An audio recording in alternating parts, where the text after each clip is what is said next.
Chairman, Mr. Bruce Levengood. Good afternoon. Thank you. Trust that you all had a wonderful and lively lunch out there today, a lot of conversation.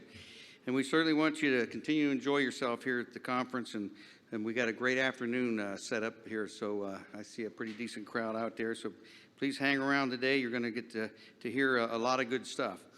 And so right now, I wanted to reach out and extend our thanks once again to our sponsors and to our exhibitors out here. Be sure you take a chance and some time to walk by and give some patronage to those people who set up out here, that you can see what they have to offer to this industry. So we appreciate their efforts in coming here and supporting us. And so now it's my pleasure to welcome back to OOGA, Matt Hammond. Before he comes up here, you know, Matt came to the officers last fall and said, hey, I got a tremendous opportunity, and I've really struggled with this, but I just feel it's what's best for me and my family.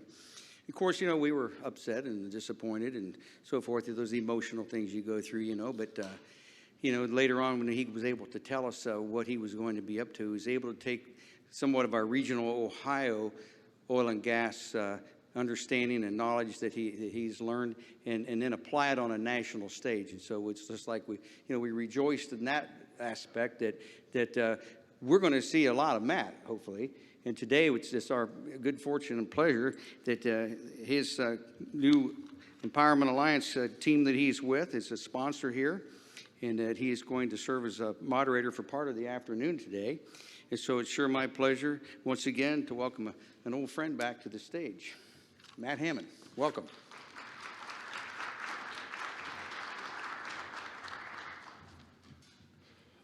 Thanks, Bruce. I appreciate that, the kind words. It's great to be back here with you all today. It's a privilege to be here, and the Empowerment Alliance is happy to sponsor your annual meeting. The Empowerment Alliance, as we call it, T, is a national grassroots organization that is focused on educating voters on how energy plays into their everyday life, how public policy matters when it comes to the cost of energy, and to support pro-domestic energy policies and candidates, and a focus on regaining our energy security.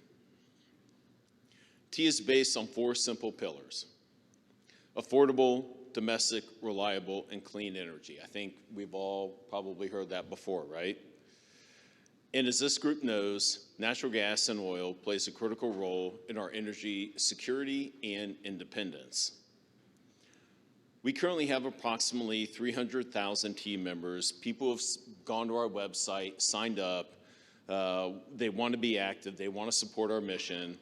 And we're focused on growing our grassroots network primarily through social media. Our goal with our members is to turn them into activists. Get them to vote, get them to write their legislator, and get them to share our information on social media. We are building a grassroots network that will be effective and understand how energy impacts their everyday life. We also have a Declaration of Energy Independence for elected officials to sign. It is a very simple statement whenever you talk to a legislator about signing a declaration or a quote-unquote pledge, which it's not a pledge, but it's a very simple statement that they support our 4 pillars and common sense energy policy for America. We have over 1,100 signers today, which includes President George W. Bush, Leader Kevin McCarthy, Senator Ted Cruz, Governor Mike DeWine, Congressman Troy Balderson, Congressman Bill Johnson, and more recently, former Speaker Newt Gingrich. As we all know, the energy policy in this country has turned upside down in the last year. We have found ourselves more dependent on foreign sources of energy now than we have in the last several years. We've all watched the news lately how foreign interests can impact the world when they have a leverage over energy. Considering 78% of Americans live paycheck to paycheck, filling up their tank can be difficult. T advocates for common sense energy policies that work for your average American, but also allows the industry to economically develop our vast shale resources. We are currently focused on the midterm elections. We have 12 targeted states, and we are focused in congressional districts in each of those states. Our goal is to educate voters. We do this by using some of the most sophisticated data to identify low and mid propensity voters, educate them on the importance of energy security, and getting them to vote. We believe the energy issue is something candidates can run on and will win on. Now is the time to push back on anti-domestic energy policies. Now is the time to educate voters on how important energy is to their everyday lives. Soon it will be the time to advocate for pro-American energy policies. You can sign up to be a member of the Empowerment Alliance by visiting our website. You can also follow us on social media to share our information, which this association has been extremely helpful in. Thank you for the opportunity to join you today. I look forward to continuing our relationship with the Ohio Oil and Gas Association. I need the paper.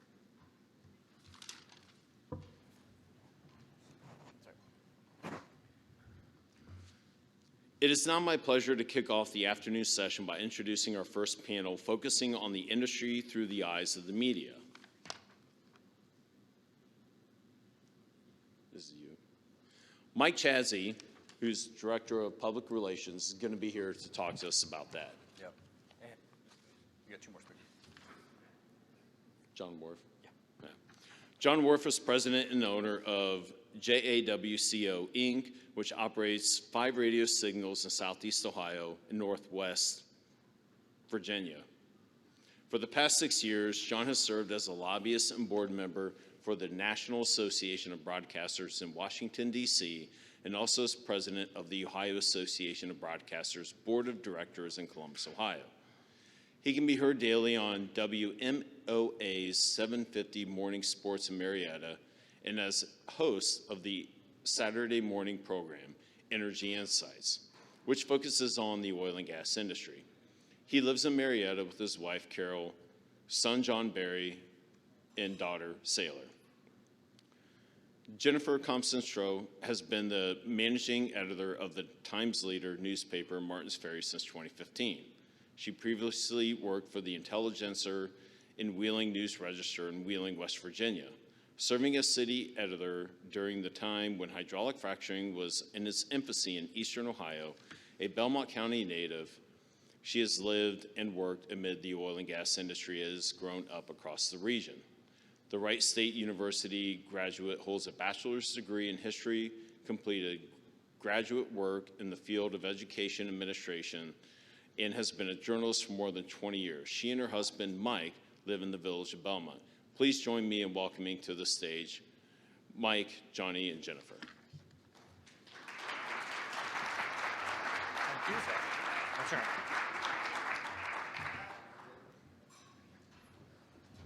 Have a seat. All right. Thank you, Jennifer. Thank you, John. Yes. John or Johnny? Johnny is what That's I go what I by. thought. Yeah. Johnny, right? When he hesitated after he said, you know, oil and gas in the eyes of the media, I thought he was waiting for the booze to come, and they never came, so I felt pretty good about that. So if you check your program, you see today's session monitor was supposed to be Selena Zito. About 4 minutes ago, she said, I have to go. I have a family emergency. I said, don't worry about it. Take care of your family. We'll figure it out. I'm figuring it out. So help me. So part of the reason we want to invite Selena and Johnny and Jennifer here today is, for those of you that were here this morning, we talked about industry through the eyes of the community. So we had a county commissioner, an economic development director, and a landowner. And we talked about sort of what, as an industry, we're doing well, and what, as an industry, we can do better on. And so I kind of view this as maybe a part 2 of that conversation. So industry through the eyes of the media. We have radio and we have print. So Johnny, let me go to you first. Obviously, you've got your radio show that you do during the day. You've got your weekend Energy Insight show. So first blush, in radio, how is the industry doing? Well, I think that's kind of a broad stroke because a lot of folks look at media as a whole, and there's different sizes of media. As it relates to the oil and gas industry and radio, we're very similar in the idea that we're both regulated. Maybe our competition not regulated so much. Ours is the FANGs, the Facebook, Netflix, Amazon, Google, can basically go out there and say whatever they want, and not get in trouble for it. That's a quick. But can you do that? No, that's a quick $8,000 slap on the hand from me, just to say something wrong. So there are similarities to what we do. I think in that respect, from a local standpoint, what we do, and the industry-wide radio, is probably not doing very good right now in terms of coming out of a pandemic, people cutting back. From a local aspect, we're doing great. We're 99% local direct advertisers.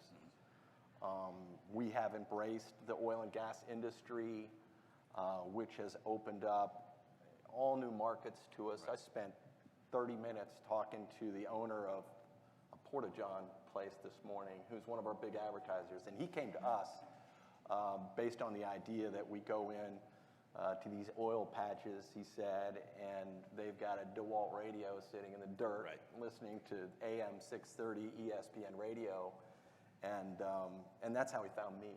There you go. And so that opened up my eyes to a lot of things. If you look at my coverage map and the 11 counties that we reach, we used to joke that this area we reach cows and trees. Well, that's changed. Now we're reaching people out there that are engaged in the community. That's great. So, Jennifer, obviously you've been in the business for a little while, and you and I have talked on a number of occasions about various stories. Right off the top, let me ask this question. How do you think, with your readership, the industry is viewed in some of the communities that you cover? I would say overall, people appreciate the economic development it's brought to our region. For many years, we've been known as the Rust Belt right along the river. That's starting to change to a certain extent because of the industry and business that's being attracted by the economic development and the income that people have that they didn't have previously. Certainly, with some of the landowners and some of the families, they've been able to make positive changes in their lives because of oil and gas. New homes, re-sided homes, new tractors, lots of vehicles, roofs, things like that. Absolutely. And so I think overall, the community is pretty receptive to the industry. There are people who worry about the impacts, especially on the environment, but there are a smaller portion, I think, that are really, really concerned about that. Everybody wants clean air and clean water, but overall, I think people feel that it's being done well and that it's not got the kind of footprint that coal mining had. Right. So Jennifer, staying with you for just a moment, some of us in this room certainly know what's happening to local media, particularly small newspaper rooms. But for those who don't, can you give us a quick synopsis of what is happening to your industry and what kind of impacts you're seeing and some of your colleagues are seeing in local community newsrooms? Well, our staffs are smaller, our circulation is smaller, and that's not the Times Leader or our company, that's across the board. We have fewer resources in terms of personnel, but we have more resources in terms of the internet, social media, tools that make our jobs easier to do, digital cameras. We used film when I started. So things have really changed in that way. I guess that probably our social media reach is something that's really been noticeable to me. We have a circulation of about 7,000 on a daily basis, but we reach probably close to 50,000 people online. Oh, wow. That's great. Yeah, that's really great. That's great. So, Johnny, let me turn to you with the same question. Obviously, we all sort of know what's happening to local news. Is radio in the same position that print media is in? I think maybe on a big scale, but certainly not at the local level. I think when the owner and the general manager and the sales manager and the guy that does the play-by-play on the Friday night football game is the same guy, then you have a lot more leverage in terms of what you do. Right. I mean, we can create our own content, and there's nobody saying you can't do that. Right. So, and what we're trying to do is create, it's all content, right, driven. So we're trying to just get compelling content that will draw different listeners and grow our listeners. And then I guess to the same point, you know, our outreach when we have 9,000 people in the last 12 days saying, hey, Alexa, play WMOA, that's not something that we ever anticipated happening. And so now there's a whole different way of consuming what we do. And a lot of it's hard to track, and some of it is very trackable. And I just gave you a number that I found out, Wow. you know, on the way here. Right. So that's just a different way people listen to it. And I say, turn the, you know, my wife walks in and says, hey, Alexa, play WMOA, and I'll say, just turn the radio on. What are we doing? So it's lazy, I guess. Yeah. But So there's challenges all over the sure. place. So one of the questions I ask folks a lot of the time, and there's a lot of specific industry questions, but one that comes to the mind is we look at the last 10 years, particularly through shale development. It was a relatively new term to a lot of us 10 years ago, hydraulic fracturing, shale development, horizontal drilling, and you all covered it every day, all day. Who are these people? What are they doing? What are these investments? Now 10 years later, so take me back to, Jennifer, take me back to sort of day one on that coverage and how that's evolved over the last 10 years. And what do you think are some of the bigger points that maybe stuck with folks, stories that you wrote on over these last 10 years? What do you think really resonated with your readers? Well, we've had some incidents in gas and oil operations in Belmont County and surrounding counties. And I think that has had a big impact on some of our readers. It's made people a little bit nervous, particularly when they're thinking about, you know, their lease options and things like that. Do I want that on my property? Will it come with a pipeline? That sort of thing. Very early on, it felt very much like we were being invaded. Nobody knew the people who were coming in. People were coming in from out of state because nobody who lived in our region knew how to do the job. These days, I think that it's just part of the fabric of our community. I mean, it's really become integrated. As far as individual stories that I've covered, the PTT. Big one. Yeah, It's a big one. PTT, potential ethane cracker plant coming to Belmont County is something that people are really eager for and excited about for the most part.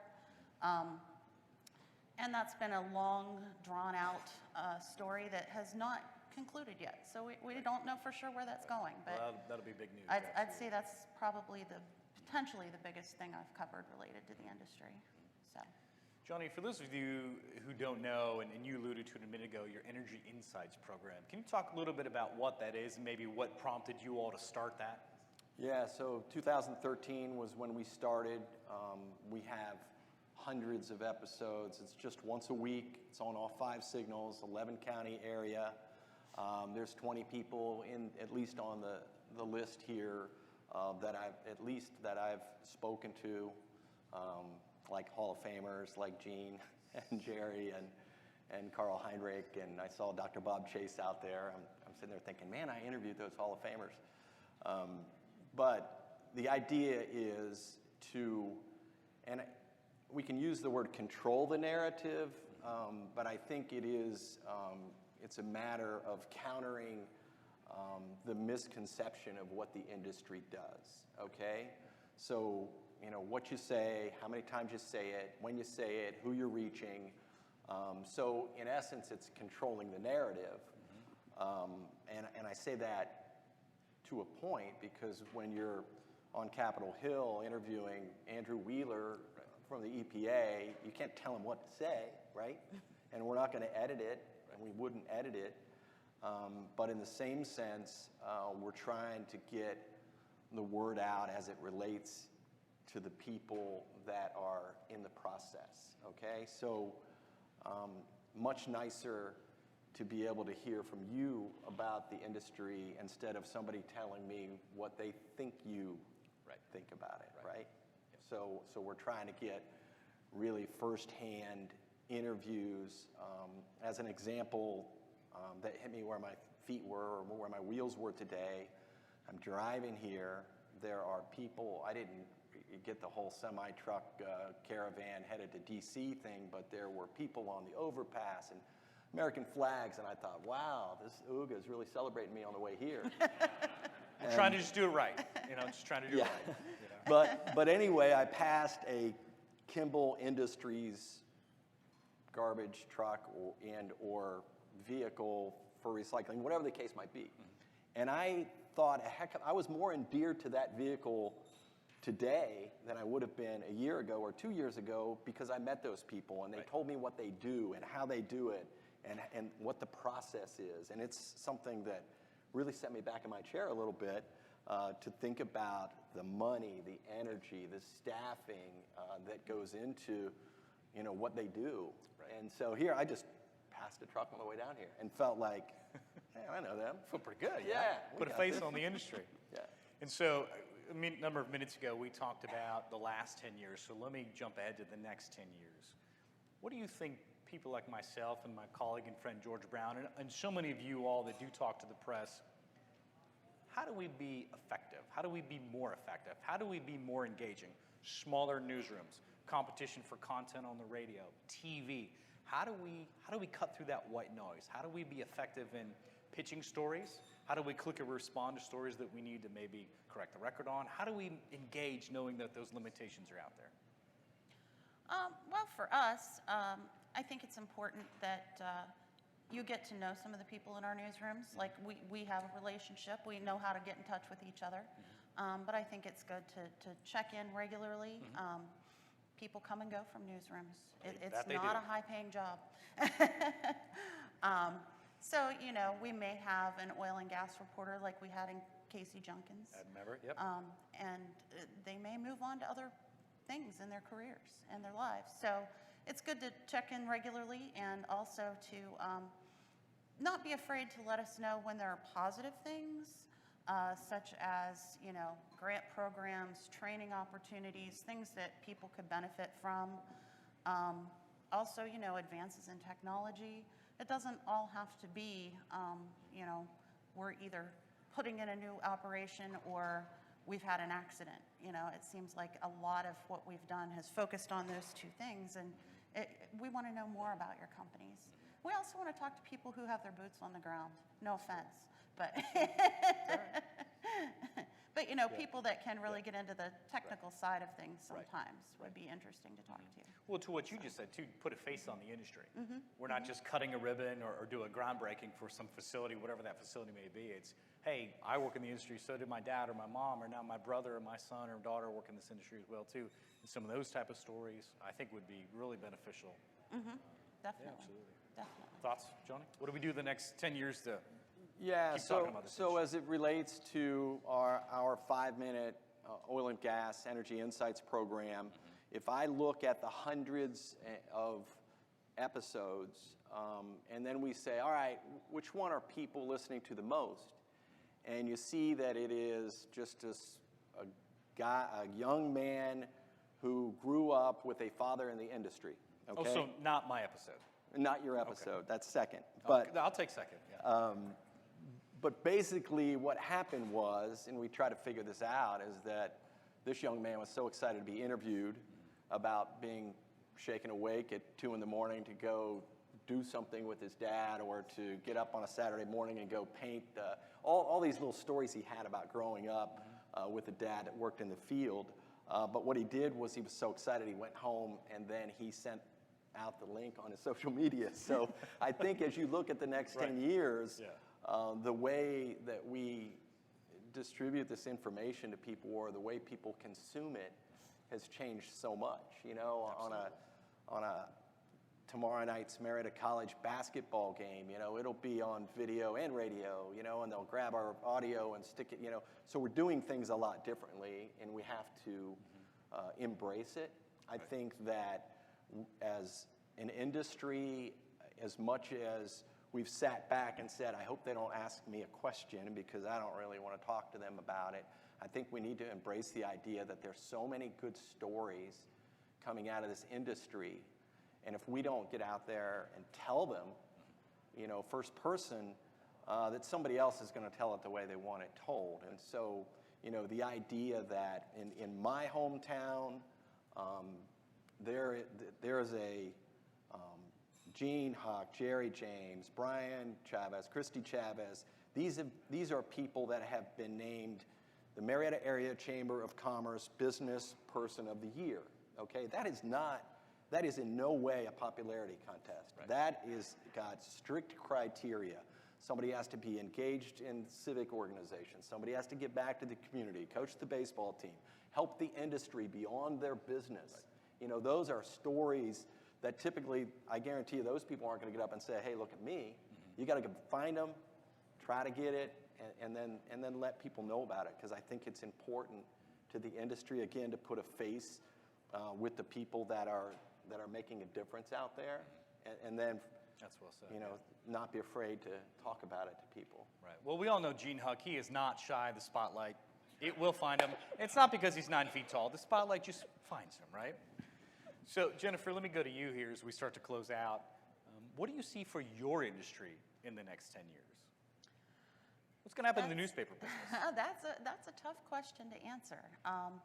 We definitely will increase our online presence. That's something we do now in lots of ways. For one thing, we're starting to move toward immediate online publishing rather than waiting for the print edition. Okay. So it could be that the news is out before the newspaper is out. That'd be a change. All the time. Social media is very important, obviously. And we may do some things such as podcasts and little video newscasts and things like that. We've toyed with that. I don't expect to shut the door anytime soon, but I do think that we have to adapt what kinds of things we cover, how we go about covering them, maybe the way we deliver them. I think there'll be a lot of changes. Yeah, I believe you're right. So you're still going to hear from George and myself, but our hope is that we will be able to call so many of you that are out here today and ask you to help us tell your story. So what advice would you have for somebody who just took a call from Mike and George and said, hey, they want me to do an interview. I've never talked to the press. How would you encourage somebody? What would you coach them on how to do that? Because it's coming, so listen. Well, you know, we don't bite. So first of all, don't think that just because somebody wears the label journalist that they're a gotcha journalist. We want to know about you. We want to tell people your stories. We want to be able to help people connect with what it is that you all are experiencing. So don't be afraid of us, basically is my best advice. Just take some time to sit down and talk with us, either in person or over the phone. Emails and text messages don't quite get the message across the same way. So if you can make time to actually talk with us, that would be best. But yeah, I think just don't be afraid to tell your story. Johnny, if we're going to put somebody on the radio for the first time, what advice do you give them? Well, a lot of times I'll get the question right out of the gate, what are you going to ask me? You know, much like the preparation we did before this. Right. Zero.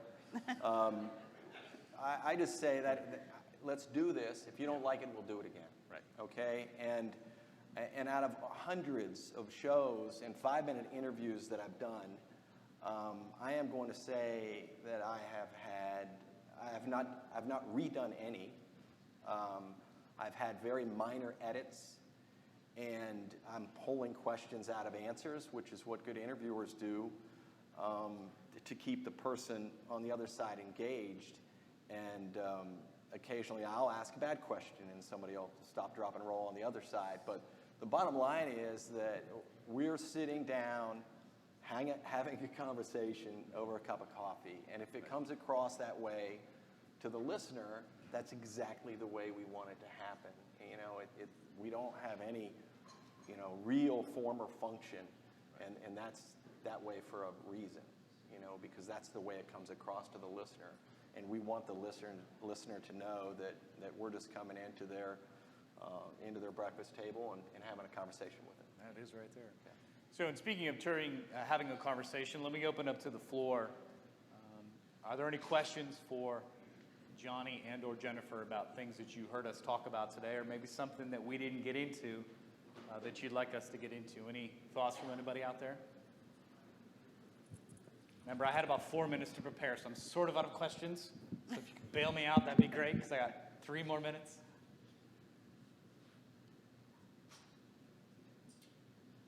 George?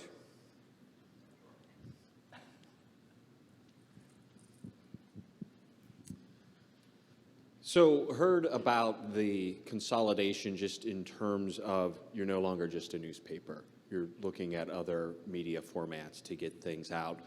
Do you see that happening in television as well? Do you see that outlet, particularly with local networks, looking to find those alternate sources to get information out? Again, looking into podcasts or other alternative vehicles? Definitely see a stronger online presence from our local television stations. I'm not involved much with broadcasting at all, so maybe Johnny would be more suited to answer that. Yeah, I mean, the way we get the word out has changed very much, and we embraced it from the beginning. When you look at the number of online listeners or the people that are just, on their phone, there's an app, and you can just listen to any one of our signals anywhere, anytime. So when we see that somebody is listening to Marietta Radio, MOA, Marietta, Ohio, America, that's our call letters, and they're in Korea or they're in Saudi Arabia, and people are like, just like we were, what? So we asked the question. My broadcast partner, Mark Bradley, said, all right, we can see you're listening from Korea and Saudi Arabia. Who are you, and why in the hell are you listening to Marietta Radio, right? So we got an answer back that it was a Marietta College graduate teaching English in Korea, listening to the 6-time national champion Marietta College baseball team, which opens in Florida Sunday, and you can catch it on our app. I'll be there doing the games. And then America Styrenics, or Chevron at the time, that was just a person who was in Saudi Arabia for a stint, and they wanted to hear what was happening back in Marietta, so they tuned into the local station to hear the local news. To think that would have happened, or that you can now get the phone here or there, 10 years ago is crazy, to think that you have your own app and now you're in Florida and you can listen to the game back home or whatever the case might be. Follow up on that. How are each of you respectively leveraging social media for what you do? Well, Facebook, Twitter, Instagram. What are you seeing as the way of social media? Facebook is definitely our most solid platform at this point. We have about 46,000 reach, and there are only 67,000 people in Belmont County. So we're reaching a lot of people. They're not necessarily all in Belmont County. We have followers in New York and Florida, as you were saying, overseas occasionally. What we found that works really well for us is to schedule different posts throughout the day so that there's always something new to consume every hour or so, rather than doing a big dump and you have to go look for the Times Leaders content. We have things coming up all the time. And we've also found a lot of success in sharing our posts out among different community groups. It seems like, if I have an article about the girls basketball team in St. Clairsville and I put that on the St. Clairsville community page, people share that and like it and eat it up. As far as Twitter and Instagram and things like that go, it seems like our individual reporters' feeds have more traction than the newspapers, and I think it's just because people like to follow those personalities. So. No, that's a great response. Well, Johnny, Jennifer, thank you for joining us today. I know you all had to travel far to get here, and thank you all for listening to this session. As we have heard through the OOGA presentation, our discussion today, our discussion a little while ago, that engagement with the media is more important than it's ever been. And to make sure that we're effective, we have to personalize it, we have to be accurate, we have to be relevant, and we have to put a face on the industry. So those are really our challenges moving forward, and I look forward to tackling those with you. And thank you both so very much for covering our stories and our industry, and we just appreciate you being here today. So thank you for joining us. Thanks. Nice to meet you. Nice to meet you.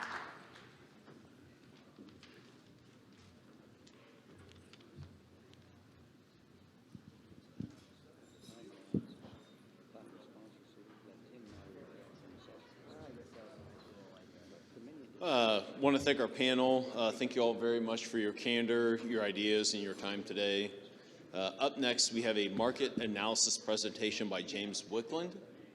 Mr. Wickland is a managing director and senior banker in the energy group at Stevens Incorporated. This follows a career in geophysics, engineering, and operations in the global oil and gas industry, 4 years managing a broad energy investment portfolio, and decades of following the industry as a senior research analyst. He has lived and worked in Australia, Singapore, Milan, London several times, as well as the US, with Western Geophysical, Sun Oil, and ECL before joining the financial services industry as a research analyst covering the oilfield services sector. He is a member and past symposium chair of the Society of Petroleum Engineers, the Society of Exploration Geophysics, and the board of National Offshore Industry Association, the Petroleum Equipment Suppliers Association, and it just goes on. Please join me in welcoming to the stage James Wickland. Thanks, sir. Appreciate it. Okay, so I'm old and oil field trash. I think we've accomplished that. I'm a joiner. That's what it is. I'm flattered to be here today. I tried to come last year. COVID canceled my flight. Jim Halloran is a very good friend of mine and has asked me to do this last year and this year.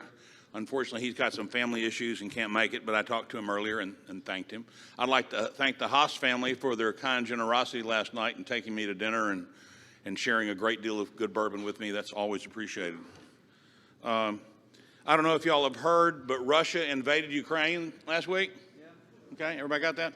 Oil prices moved up. Everybody got that too? The problem with speaking today is this morning at 2:30 in the morning, oil prices were $116. Now they're 110. 2 weeks ago, they were 85. And so if you want to ask me what oil prices are going to be next week, I'm not even going to think about it, okay? But one thing to keep in mind, this is a party, okay? Oil prices today, 110. I don't know how much higher they go. If you look at the future strip, a year from now, oil's 85, and a year past that, oil's 73, okay? So this is like you just got a bonus. You may not get one next year. Now, what we've typically done in the oil business is we get a $100,000 bonus, and instead of buying a $100,000 sports car, and then next year, if we don't get a bonus, we got a $100,000 sports car that's only a year old, right? What the oil industry has always done is we go and get have the $100,000. We go out and lease a sports car. We go out and blow the $100,000 on worthless things like, good-looking women, good wine, and stuff like that. And the next year, when we don't get a bonus, we're broke, and we have the payment on now a one-year-old $100,000 sports car, and we go broke, okay? So I say this as a party because right now the oil industry can't really borrow money. Most of the public E&P companies are limited to only spending 70% of their cash flow and using the other 15% to return to shareholders in form of dividends, which until 2 years ago the industry had never heard of, and buybacks, which is another thing the industry had never heard of. They're used to issuing equity, not buying it back. And so as long as they don't outspend cash flow and increase debt, this is a party. This may be the best part of the party at 110. A year from now, oil's at 85. I promise you the party will still be going on. It may be with Veuve Clicquot instead of Cristal, but we're still going to be having a party. And so in terms of outlook, this is really nice and easy because everybody agrees, right? Oil prices and gas prices are high, and everything in place looks like they're going to stay high or go higher. Everybody agree? Now, the problem is when anybody heard the saying, great minds think alike? Everybody heard that? Who in here knows the second half of that saying? Fools never differ, okay? So it worries me. I've been through about 7 of these cycles, and every time everybody says that oil prices have to go up from here, you're usually better off selling everything you own. I was taught where you buy low and sell high. And so a year ago, oil was at 65, 60. Today it's 110. A year ago, nobody wanted to buy these stocks, and today everybody wants to buy them. That should make everybody nervous. But since most of you guys aren't public companies, it's what's really interesting about this group is if I was doing this for the Texas Oil and Gas Association, Halliburton, Schlumberger, Shell, Exxon, Chevron, BP, they'd be the sponsors in the booths out front. And it would be the big public companies who would, be in the audience. What's refreshing about this is I'm of the belief that if Goldman Sachs and Morgan Stanley wouldn't have been public in 2008, we wouldn't have had the financial crisis. Because if it's your money, you're careful and conservative. If it's those other people's money, who likes spending other people's money? Everybody, right? Okay. What's interesting about you guys is you're all mostly private, mostly family, a lot of multi-generation, and you're still here, okay? I was looking at the tables of where the bankruptcies have occurred in the oil and gas business, and boy, you guys have skirted that well, and my home state is the serious offender with over 97% of all the bankruptcies in the industry. So I want to take the opportunity to congratulate all of you in being very conservative, smart, and knowing how to run your business even through down cycles. And while you may think, well, gosh, Jim, that's what we do, not everybody does. Okay, Ukraine, lots of moving parts. What matters today? Ukraine, over and over and over. You can't turn on any news show without oil being the top of the story because of Ukraine, as opposed to talking about Ukraine and then the impacts to oil, okay? It's interesting because now everybody has had to focus on the oil business. After the last 2 or 3 years, we were just winding down this industry. We were going to be gone in a couple of years, and windmills and solar farms were going to save us all, and so we didn't really need you. Thank you. Close the door and turn out the lights when you leave. Thank you. All of a sudden, oil is 110. It's a national security issue. Everybody's looking to buy the stocks now, even if they're late. We're back in the news again.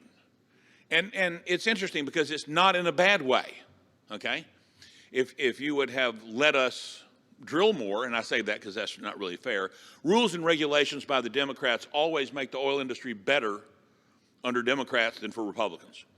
Republicans want cheap oil, fast growth, and that doesn't help us out. Democrats put on rules, regulations, restrictions that all raises the cost, which raises the price of oil, and we all have a better time. I mean, you all ought to thank President Biden for oil being $110 because in many, many ways, for many different reasons, he's responsible. Well done. The fallacy, though, is like I said at first. All the publications have said that the oil industry's gotten greedy, okay? You're a bunch of greedy people. You actually want to make a profit. Imagine, okay? So for 10 years, and I'm going to go through some of these slides, but I'm going to talk first. For 10 years, from 2010 to 2020, there were a total of 21 public E&P companies that were public for that whole time, okay? During those 10 years, they outspent cash flow to accelerate the creation of value, right? Get that net present value going now, make more money, and we'll be worth a lot more later. Over those 10 years, at the end of those 10 years, those 21 oil companies had lost $100 billion in market cap value, okay, and lost $30 billion in net income. Okay, so what happens to the commodity cost curve if my marginal cost producer is low? The price is low, right? If my marginal cost provider is high, oil prices are high, right? Well, if the oil industry decides I'm not going to lose $30 billion this time, okay, I tell you what, I'm going to build in a return on invested capital into my cost base, and as a result, I'm not going to drill a well unless I actually make, are you ready for this, a profit, okay? Cash flow is great, I understand. I understand cash flow completely, okay?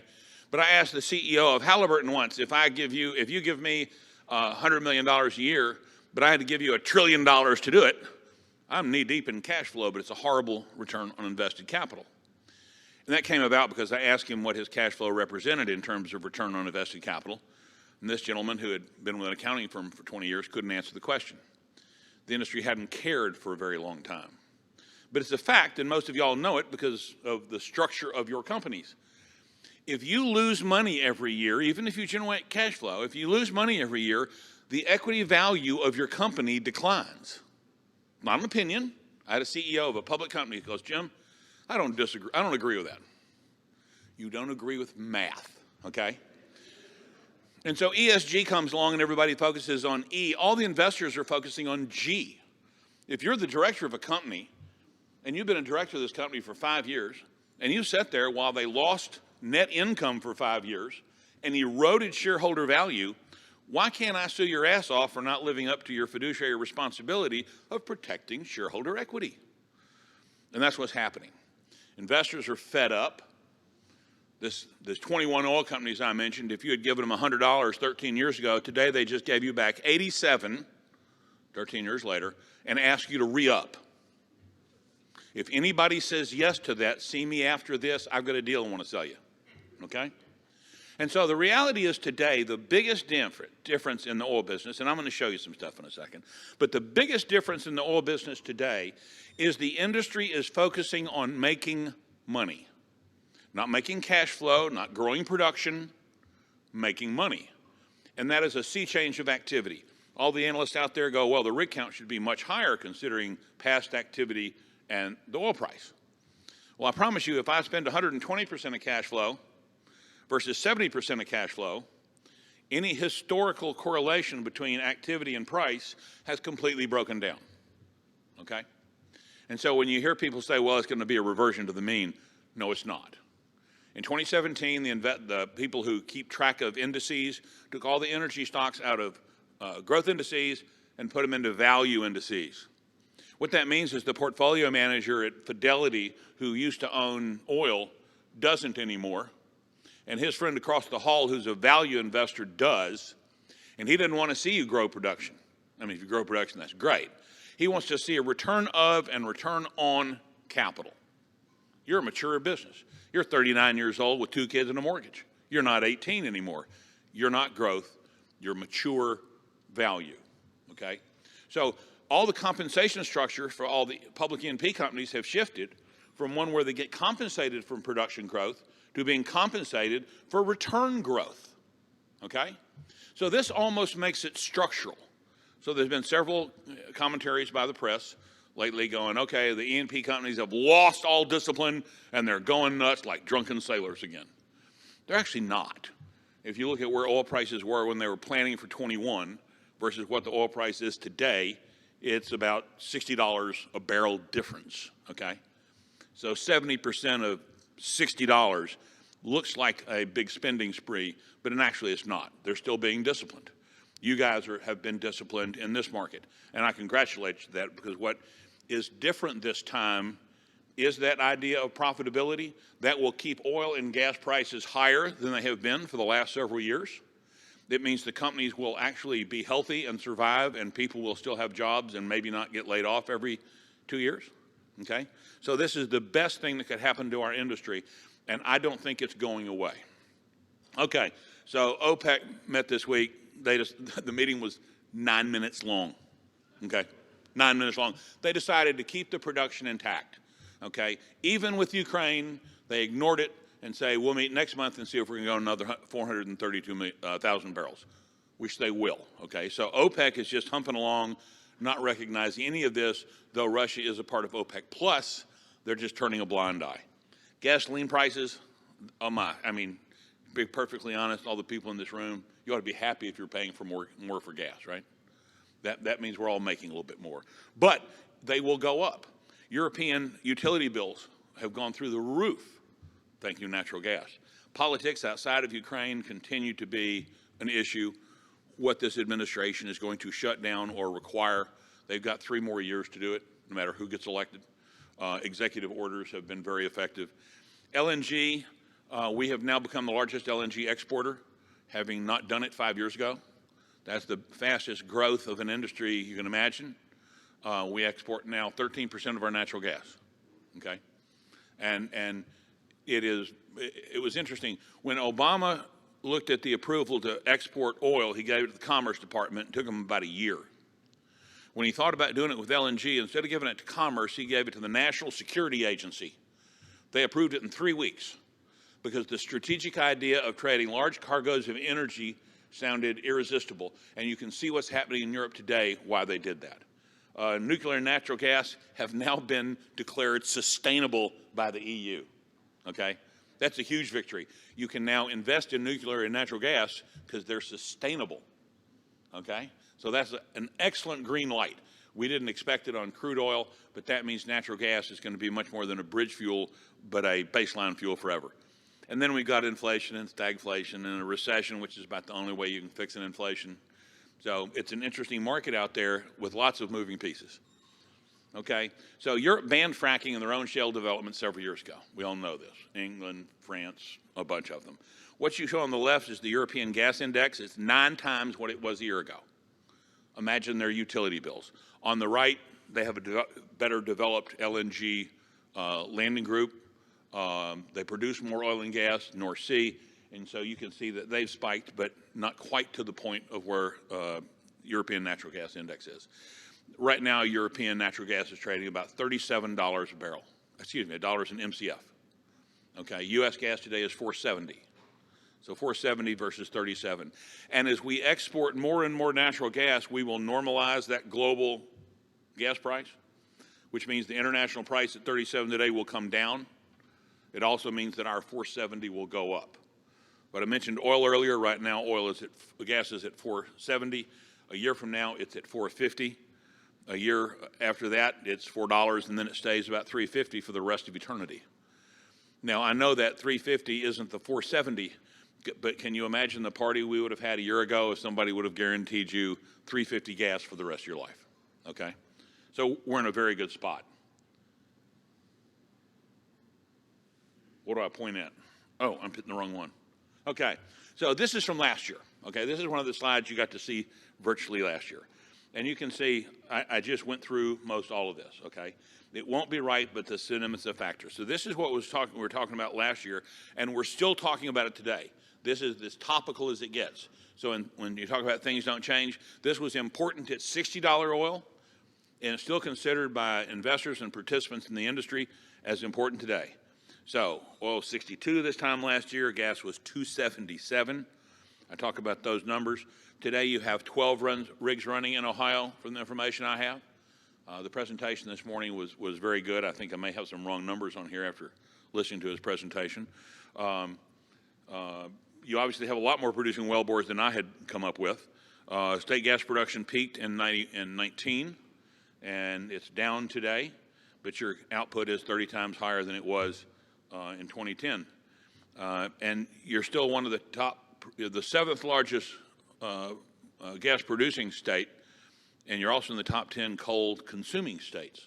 So you're in an interesting position. You have great rocks.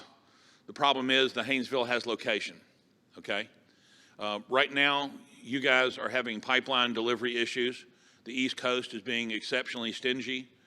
What's hilarious is they actually have LNG liquefaction in the city of Boston, but they don't want to have any natural gas pipelines. So they buy gas from Russia and bring it in, but won't promote U.S. Natural gas through pipelines. I think that's a little bit of a crying shame. And you can see that the Haynesville is the primary supplier, along with the Eagle Ford and the Permian to a lesser extent, for all the LNG exports, okay?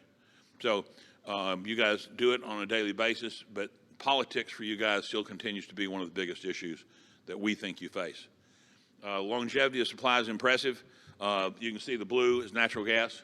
This is what I mean about it's not a bridge fuel. It doesn't really go away. In fact, it's going to grow, and you can see the importance of natural gas in the fuel mix going forward. Okay?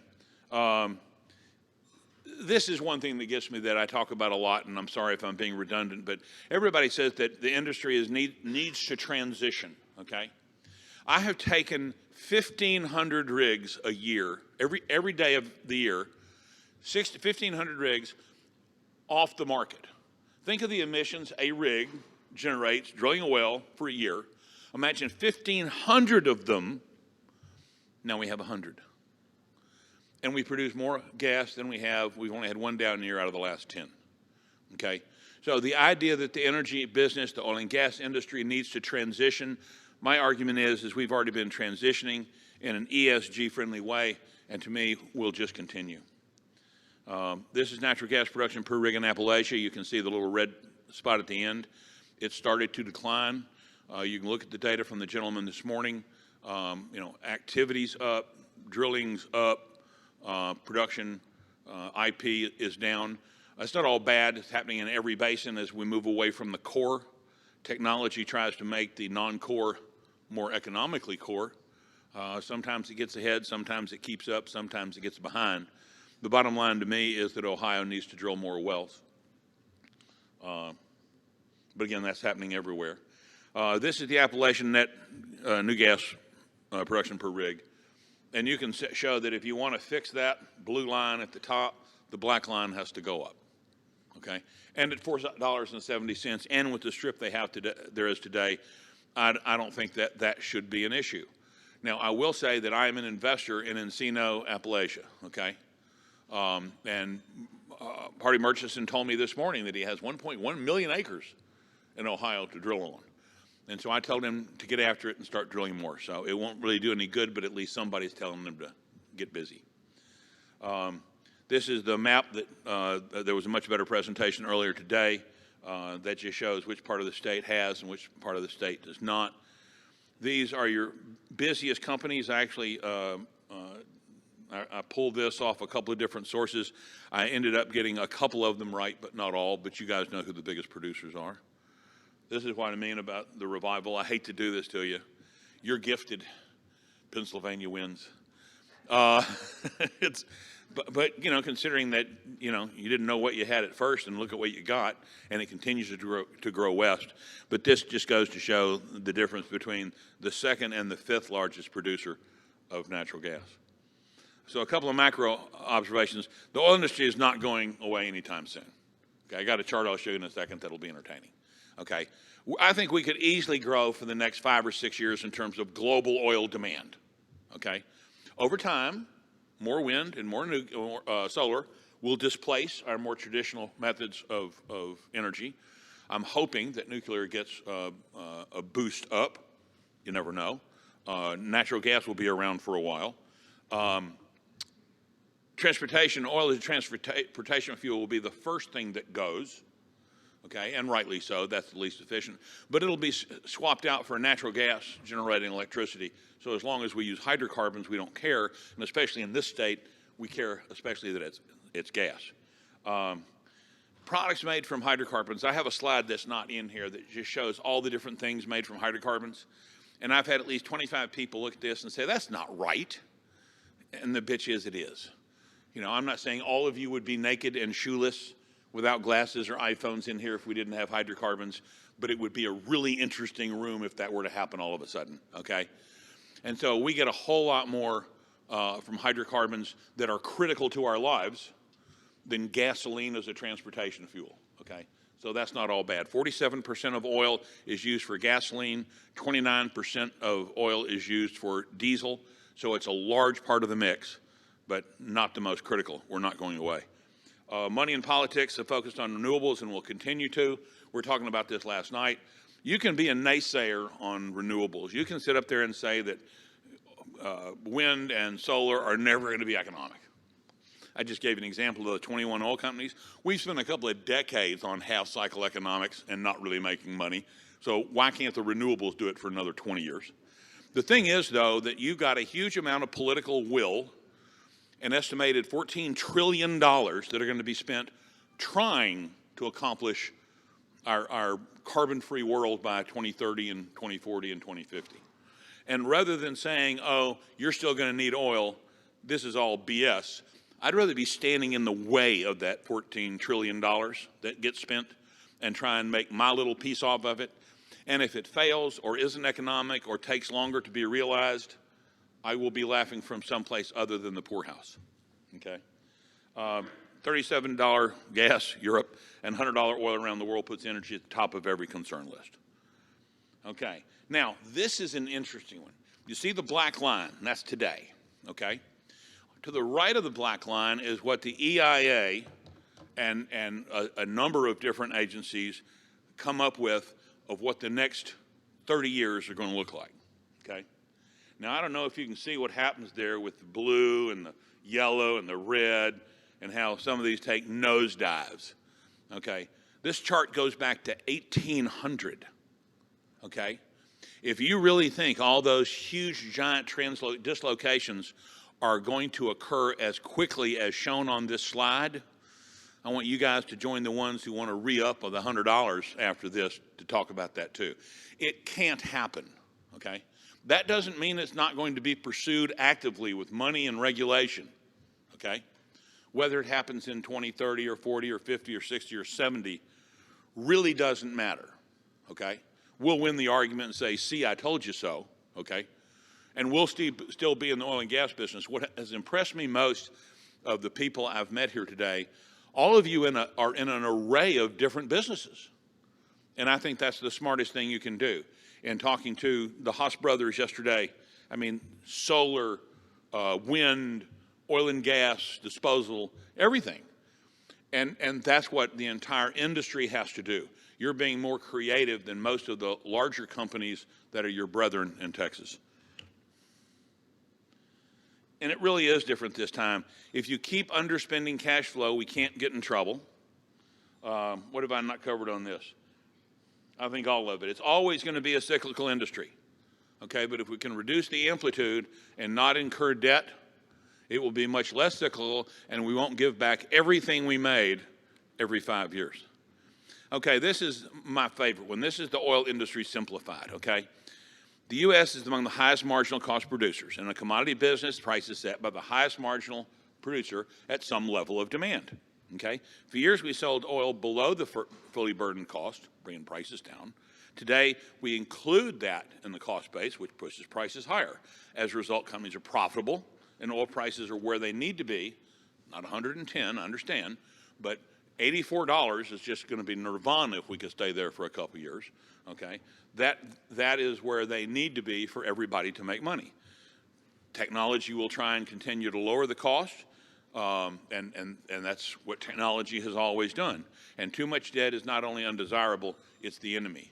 This isn't complicated. It doesn't tell you where oil prices will go, but explains why oil prices are where they are and where they're likely to go higher.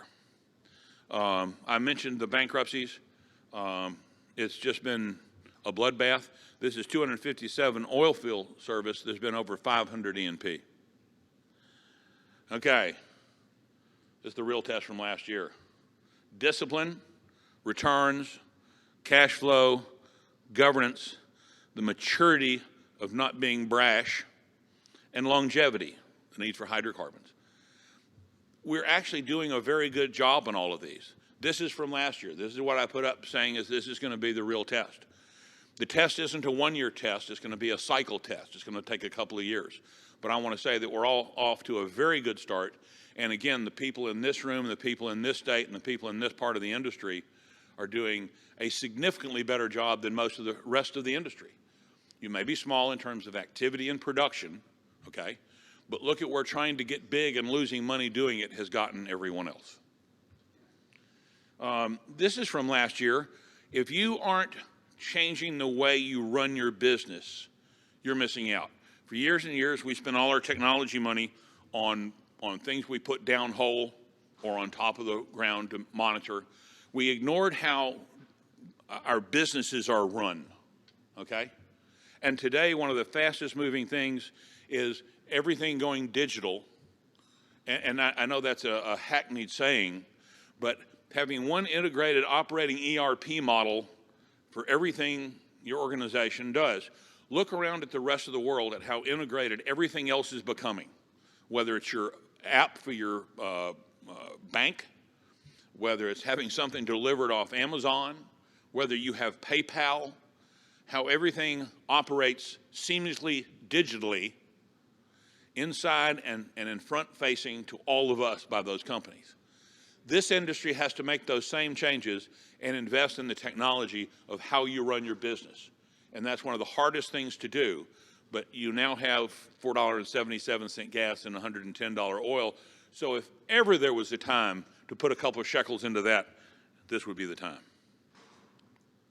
Oh, can I go back? Oh, yeah. It's a global drive occurring in every industry, which puts the usable tools in even small companies' hands, okay? Okay, do your business better, the Internet of Things, it's going to be Skynet, okay? Every company with all their operations are going to be connected somehow in a full operating digital model. There's a whole bunch of companies out here that are pieces of it, and the bigger companies layered on top. That's where it's going, and it's not too late, okay? Some people say, well, I missed the opportunity to be space age in business. You haven't. Today, the tools are as readily available as apps for your phone. Okay, so oil and gas will continue to matter for a long time. Natural gas has a better future than crude oil. Regardless of technologies and efficiencies, you still have to drill wells. Okay, that's the bottom line. You can't find oil until you drill the well. Okay, he or she who drills the best wells and runs his or her company the best will win. Okay, Ohio will continue to be a material player in natural gas. You know that. More activity rather than less is the most likely scenario, not just for the industry, but especially for your area. And prices should hold up well enough to even promote a profitable industry for everybody. So prediction is very difficult, especially if it's about the future. So market outlook, it's easy enough to say the market's going to be good from here as long as we maintain our discipline. And today it's more structural than ever. We will. Oil prices will be what oil prices will be. And if the oil industry continues to focus on making a profit rather than growing production, which again is becoming structural, then it makes it harder and harder for us to screw up. And I don't know about you guys, but the harder my wife makes it for me to screw up, the happier our marriage is. So I want to thank everybody again for the opportunity. Thank you all.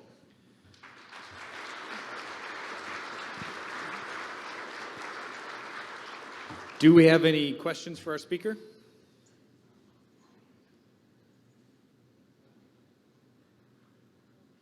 No questions? Okay, thank you, James. Okay, thanks everybody. Yep.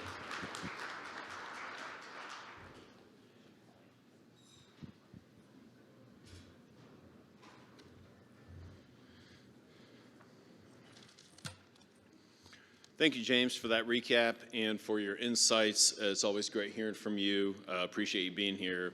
Now I would like to welcome to the stage Brent Breon for a midstream update. Brent currently serves as the Chief Commercial Officer at Pin Oak Energy Partners and President of Pin Oak Midstream. In his current position, he is responsible for natural gas, oil, and NGL marketing, gas transportation and processing agreements, as well as midstream services and operations provided by Pin Oak.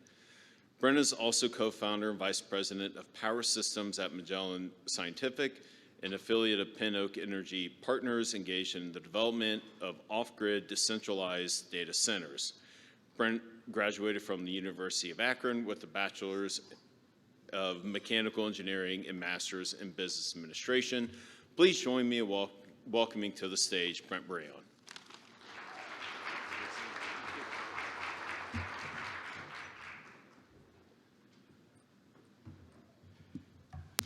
Thank the association for the opportunity to be able to speak today.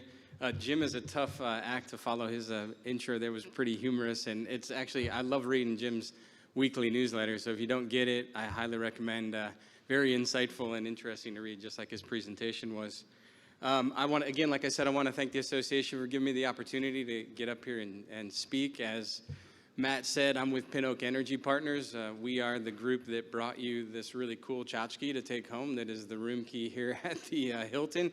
It is not good, though, at the bar. You won't be able to get free drinks with this. As I was saying, and as Matt introduced, I'm going to give an update today on Ohio midstream capacities. It's been a few years since I've had the opportunity to give a presentation here at the association. Boy, Bill, what, about 10 years ago, we were a regular act up here doing the Ohio Oil and Gas Association Project Review Committee update, and back then it was a big deal if we put together a 5,000 MCF a day project. Now Ascent drills wells that do 5,000 MCF a day from a quarter of their wellbore. So it's changed quite a bit here in Ohio. But what I'm going to go through is quite a bit of information that I've been able to gather from various sources. Obviously, I've reached out to a number of the different companies that have midstream systems in Ohio, and some were gracious to share information about their capacities and share information about their utilization, and others didn't, so I'm just going to make shit up about what their capacities are. But seriously, there's a good information out there with Natural Gas Intelligence and with their Shale Daily newsletter that shares capacities that are going into the residue pipeline systems. And then also being able to look at company websites. A lot of companies have joint ventures. So one company may have no information about the pipeline system, and the other company may tell you all the capacities and what their current volumes are. So I had to do a little bit of sleuthing to pull some of this information together. And I broke it up with some of the presentation being on the conventional production systems, and then some of the information being on the shale production systems that really have seen a massive build out here over the last 10 or 15 years. Okay, so kind of an overview here of the companies and the different assets here in Ohio that I'm going to review during this presentation. Let's see here. Okay, some general observations to start out. As I said, the midstream build-out from 2011 to 2019 in Ohio, and I'm specifically focused on gas gathering and processing. It would have been a pretty large undertaking to try to cover all of the interstate pipelines that have been built in Ohio and out of Ohio as well. So I'm more focused on trying to look at the first connection from a production pipelines or from wells that have been drilled, and what the capacities are in the various areas to be able to move gas into processing plants or into dry gas gathering lines that go to the interstate. Prior to 2011, Dominion Energy Ohio, and I think most of you know that I worked at Dominion Energy Ohio for a number of years. We were the largest gathering system for local production, and that was, at over about 180 million a day of gas. Now, that amount of gas can come from 2 or 3 well pads in the Utica Shale. So it's been a huge shift and a huge change in Ohio as the Utica Shale development has taken off, and we've seen a decline in conventional drilling, a significant decline in conventional drilling. And we've really recently seen, although you have an uptick of 11 rigs now operating in the Utica Shale, which is up 4 from last year, so it was about 7 rigs at the same time last year operating in the Utica Shale. It's still down from the 30s or so rigs that were operating at one point in the Utica Shale. But as Jim's slide showed, every rig is, for quite a time period there, was getting more efficient in their drilling. So even though you had less rigs, you're still producing quite a bit of gas. What you'll see in these slides is that many of these pipeline systems have a significant amount of capacity.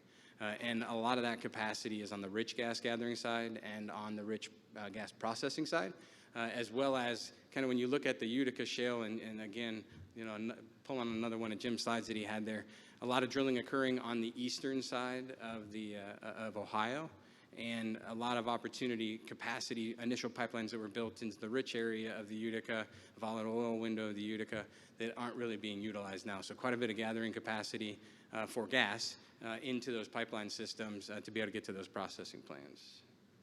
So let's dive into, okay, so I just covered all of those points that I didn't even hit the button for. All right, there we go. So let's talk about conventional systems. As most of you know, Dominion Energy Ohio is a collection of interstate transmission, gathering, and distribution pipelines. As I said earlier, they were one of the largest gatherers in natural gas prior to the development of the Utica Shale in Ohio at one point, doing about 64 BCF per year. As I understand, those system volumes have dropped significantly, probably about 50% of what those volumes were. So it goes without saying that on the Dominion Energy Ohio pipeline system, plenty of capacity exists. At one point, moving twice as much gas as what they're currently moving. And that can create problems, especially on compressor station projects. And I'll go into a couple of those on the next slide. But in general, one of the things we did as a project review committee 10 and 15 years ago was installed a lot of compressor stations to help move gas out of either distribution systems or gathering systems into higher pressure pipelines to get to other parts of the state. when decline occurs and drilling drops off, you end up with compressor stations that run seasonally. And for the most part, in the wintertime between free consumer load and some drop-off in production on conventional wells, you may not need to run that compression. The problem becomes is when you have a week of 70-degree temperatures in March, and your system is set up with the compression shut down, and it backs up the system. And I'm sure that a lot of the conventional producers see on the Paint system or on the Jefferson compressor station system or on the Chesterland station that when that compressor is shut down, and you have a warm spell in the wintertime, that you have the system backing off. Those systems have room to be able to accept gas, whether you're in Wayne County, near the Paint compressor station, Portage County and the Mills compressor station, and then a little bit south of there down into the Hartville area that was supplied quite a bit by local production and could use some additional production in that area. In Tuscarawas, Jefferson compressor station was one of the projects that we built as part of the Project Review Committee. Now it runs seasonally. And then same up in Geauga County, the Chesterland station was pulling gas out of a lot of those House Bill 278 wells that were drilled up in more urban areas. And now those compressor stations are shut down because they're not run during the wintertime. I'm going to switch over to Aspire now. Aspire, as a lot of you probably know, is formerly GatherCo. Aspire has a number of gathering systems, about 16 different gathering systems throughout the state of Ohio, 11 compressor stations, covers 40 counties in the state of Ohio. Similar story in my conversations with Aspire. I don't have specific locations here on this slide, but the amount of gas that's being gathered on that system from conventional production has dropped off significantly, both from just typical decline, but then also from lack of attention to some of the production because of where commodity prices have been. That pretty much kind of covers the conventional production. I'm going to move over now to the shale gas gathering systems that have been built out over the last 10 or so years, starting with Williams's gathering system. So Williams has three different gathering systems. They have their dry gas gathering system, which is their Flint gathering system. It runs mostly in Jefferson and Harrison County and gathers dry gas over to interstate pipelines. Pretty heavily utilized, 75% utilization, half a BCF a day of gathering capacity. Obviously, with where NGL prices were and oil prices were a couple years ago, a lot of the producers were focused in the dry window, so you'll see a theme here on a number of these slides with higher utilization numbers in the dry gas window. Cardinal is the wellhead gathering system that picks up what was built for Chesapeake and now is Encino. Wells that are mostly tied into the Cardinal gathering system. That gathering system delivers to UEO's mainline system that then delivers to either Kensington or to the Leesville processing plant. And as I understand, a BCF or so of gathering capacity on those systems, about 65% or so utilization. And as I've talked with Williams, definitely more capacity on the western side of the system. More into the volatile oil window, and you'll see that in a couple of slides here as I talk through these capacities. And then when you look at Williams processing facilities, they have two: the Kensington facility in Columbiana County, and then the Leesville processing plant in Carroll County. The Leesville processing plant is currently shut down, and about 65% utilization of the Kensington plant. Both of those plants are connected with a Y-grade line to the Harrison Hub fractionator. The Harrison Hub fractionator is also connected to plants in West Virginia, where Williams has their Oak Grove and their Fort Beeler processing plants, and a Y-grade line runs from West Virginia up to Ohio. They have higher levels of utilization at Harrison Hub because they have the ability to bring NGLs from both West Virginia and Ohio to the fractionator there. Pretty good sized fractionator at 210,000 barrels of C2 plus fractionation. Moving over to what was Mark West Gathering and now MPLX. The Ohio gathering system, pretty good sized system that runs from Harrison County down through Belmont County and down to Noble County, and then also over into Guernsey County. About 1.3 BCF of capacity on that system, 35% or so utilization, so plenty of capacity and opportunity, especially in western Harrison County and in Guernsey County, to be able to access the system. That pipeline system gathers wet gas to the Seneca and to the Cadiz processing plants. And at the Cadiz processing plant, about a half a BCF a day of processing capacity with about 66% utilization. Now, separately down at Seneca, not only does MPLX's pipeline system deliver wet gas to Seneca, but then Antero Midstream has their own separate gathering system for Ohio, and they deliver gas to Seneca. Seneca's only at about 20% utilization right now, so quite a bit of processing capacity still exists at the Seneca facility. And then just like Williams, MarkWest or MPLX has their Cadiz fractionator that's connected to both Pennsylvania, West Virginia, and Ohio. Large fractionation facility. It's 600,000+ barrels a day, and a pretty good 65% or so utilization at that location, bringing a lot of NGLs from West Virginia up to the fractionator. And just like Harrison Hub, the MPLX complex has great connectivity via rail and pipe to multiple NGL takeaway pipelines. Those of you that know that I was at Blue Racer at one point, I'm a fan favorite here at Blue Racer Midstream. Blue Racer started out as a gathering system for multiple smaller producers with Rex Energy up in the north and Eclipse Resources, now SWIN in the Guernsey County area, Ascent Resources in Harrison, and operate a pretty expansive wet gas gathering system that runs from Trumbull County all the way down to Washington County. A decent amount of capacity, 3 BCF of capacity if the processing complexes are built out. Delivers rich gas to Burn and to Natrium and also to Williams' Kensington processing plant. But again, pretty low utilization, only about 35% utilized. Lots of opportunity on the western side of that system to be able to pick up volumes and deliver them to Burn. And in the northern part of the system to be able to deliver to Kensington or further south down to Natrium. Blue Racer also has a small dry gas gathering system that's mostly in Belmont County, gathering gas and delivering it either into Dominion Energy Ohio or into the Ohio River system. That has about 400 to 500 million a day of capacity, and like we talked about before, these lean systems are pretty high utilization, 90+% utilization on that dry gas gathering system. Moving over to Blue Racer's processing, the Burn complex is a 400 million a day plant with about 65% utilization.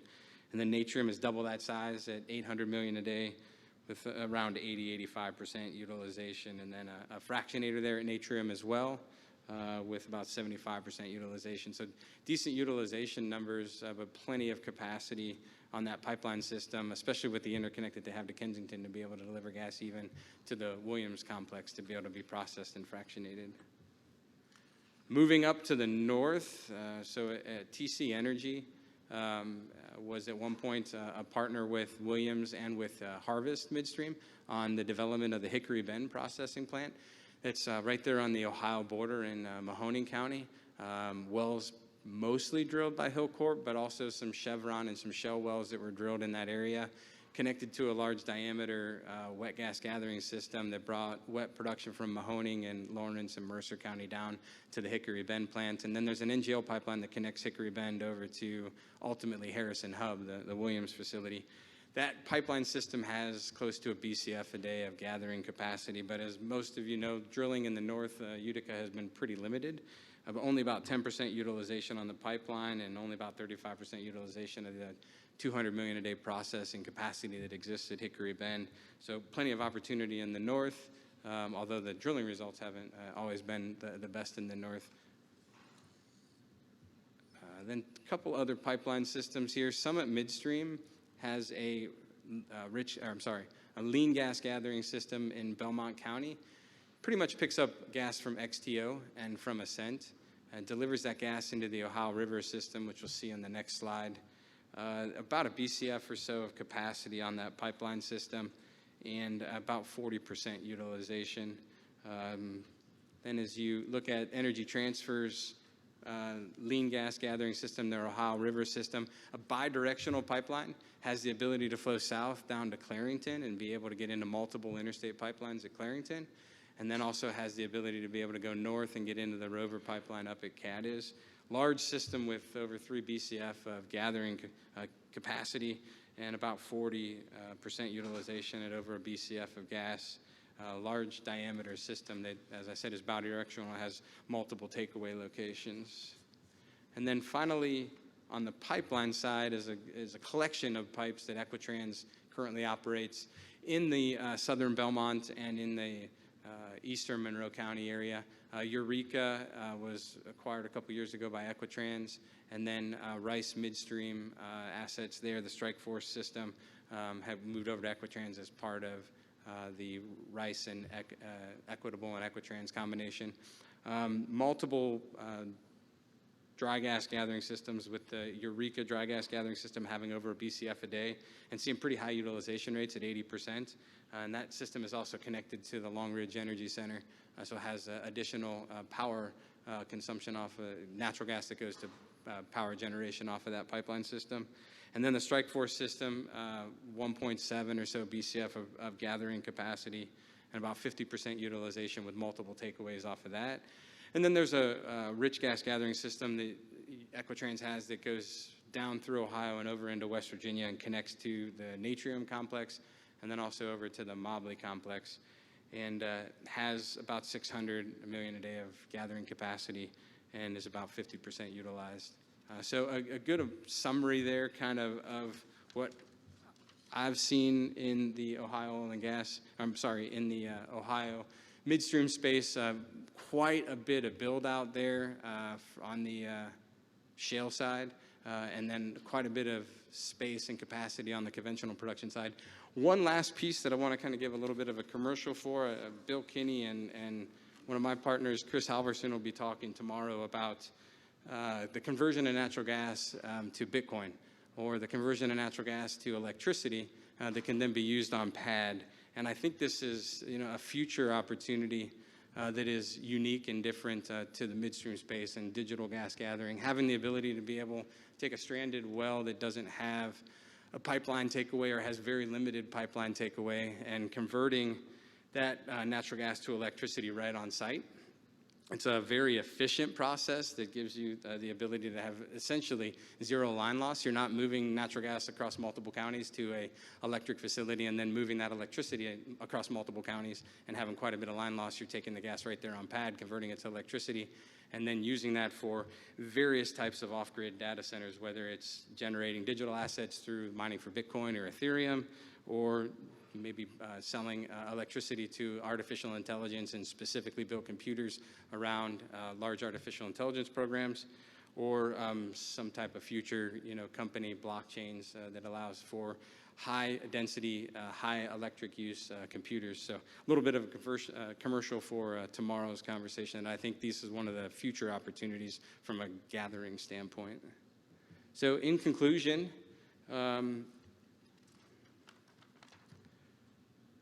I think there's plenty of pipeline capacity that exists. That's the good news. The bad news that I didn't really include in a lot of these slides and in the calculations is that the interstate pipeline capacity that takes gas from all of these processing plants, from all of these lean gas gathering systems, and then takes it to end users is getting fairly full. So while we may have plenty of overbuild on the midstream side to be able to gather this gas and be able to process this gas, when it gets out of the plant or out of the gathering system and tries to get into long-haul pipelines to take it elsewhere, those pipes are getting full. And then the destination, a lot of that gas going towards LNG in the Gulf Coast, we're up against what our LNG liquefaction capabilities are as well. So the good news is that in Ohio especially, a lot of midstream that was built out and that capacity exists there.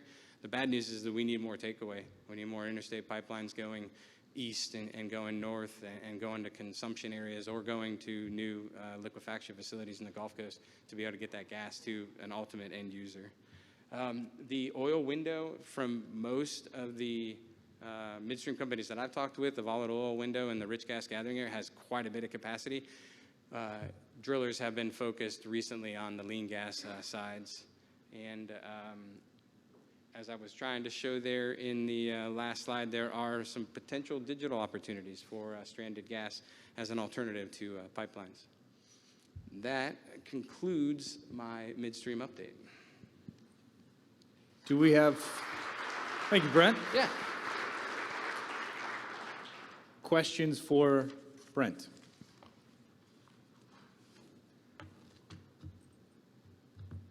Okay, well, at this time, we're going to take a 10-minute break. If you could all be back in your seats at 3:10, we'll continue the program.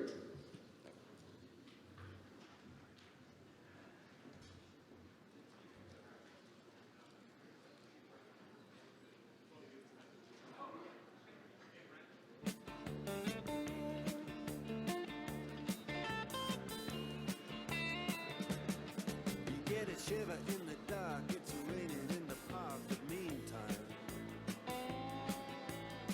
sound of the river, you stop and you hold everything. A band is blowing Dixie, double fall time.